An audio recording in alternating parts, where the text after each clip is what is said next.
Yes, ladies and gentlemen, episode 56 of Pokemon Horizons titled Liko vs Rika, Beyond the Battle just dropped. And this episode is the conclusion to the exhibition match as Liko and Katy take on Rika of the Elite Four. How did it go? Let's talk about it.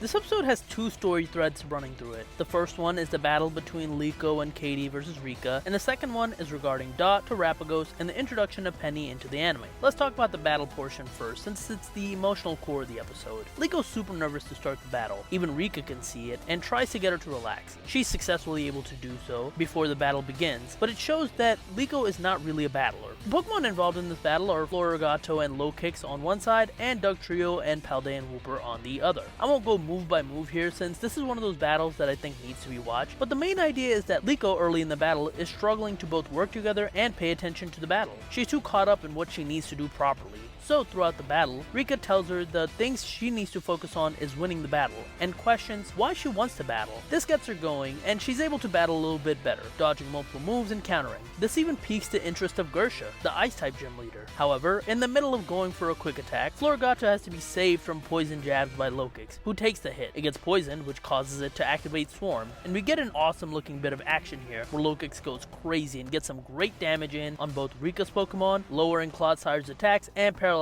Dugtrio in the process. But it eventually succumbs to the poison jab and gets KO'd. This leads to a one-on-one. Liko is able to use Floragato's vines to get some solid hits on Clodsire with quick attack before Floragato gets hit with Mudshot. Liko's getting excited the more and more this battle is going on, and she's excited that someone as strong as Rika is going all out against her. When Rika once again asks her a similar question she asked early in the episode about why she wants to do Pokemon battle, Liko understands now and says that it allows her to immerse herself into the battle and sense how Floragato feels to get closer to it. This leads to the final moments where both trainers are going all out and both Liko and Rika terastallize. I thought at first there were rules against that, but I think those were just for the gym leaders, not for the Elite Four. A single Earth power from Clodsire KOs Floragato, which means the winner is Rika. However, after the loss, Liko gets super emotional and starts weeping, and she doesn't know why. Katy explains to her that this is probably because this was the first time she was really invested in the battle as something more than just a battle. Afterwards, Liko meets with all of her friends after the battle, and she tells everyone that they did great, which surprises everyone. She thanks Rika for making her like battles even more. Afterwards in the hallway, she's approached by Gersha, the Ice-type gym leader, who says that if that battle was enough to raise her spirits, then she's pretty frigid before leaving.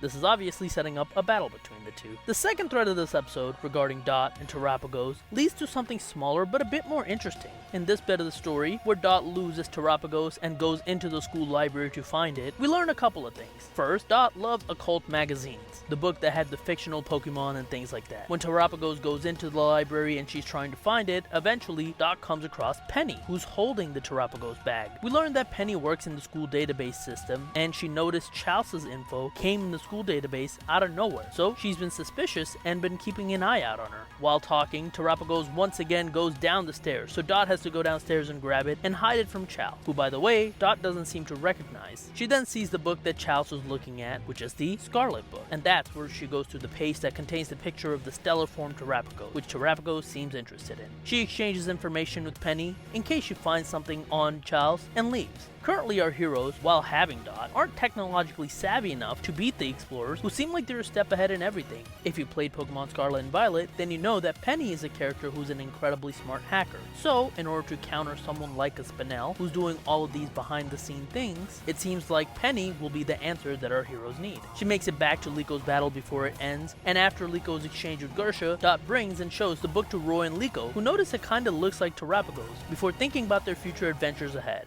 And that's where we end this episode. So let's talk about the battle portion of this episode first, which is the emotional core. This was an evolution in Liko's character. Liko hasn't been someone who loves battling. She isn't like a Ash or even a Roy to that extent. However, going forward, it looks like she'll be more interested in battles and other things besides Terapagos' adventure in trying to get her to Laqua. I do wonder though what that will mean for Roy and Dot. For Dot, I'm not as worried about. But for Roy, I've said this a few times, but they're slowly chipping away more and more of his personality and giving them to Liko. Before, Roy was was the battle of the group. Now, Liko, on top of being the emotional core of the story, the person with the Terapagos, and the person trying to capture the Rayquaza that Roy originally had, is also going to be someone who loves battle. If that's the case, I'm not sure what Roy's unique characteristic is even in this story. And for the second thread of the story, it does seem like this episode is a connective episode that will lead to the next arc in this series. I was wondering with this Terapagos story being such focus if any of the Scarlet and Violet elements would make it into the anime, and thankfully it looks like we will be getting some parts, specifically regarding past Paradox Pokemon, as some of them are brought up here by Dot in this episode, specifically Slitherwings and Screamtail. This series has been very deliberate in what it usually brings up, so the fact that these two were specifically mentioned means that we'll probably see them in the future. Overall, I like this episode, a battle-focused episode that advances both a character and a plot and introduces a new character. I am looking forward, cautiously, to see how both Liko develops, hopefully not to the detriment of Roy, and the story moves forward, as it seems like elements of the Scarlet and Violet game will finally be implemented into the anime. I can't wait, but what about you guys? What did you guys think about this episode? Let me know in the comments down below. Be sure to like, share, subscribe. You can follow me on Twitter at TheRealPDGaming, and that's it. I will talk to you guys later. Peace.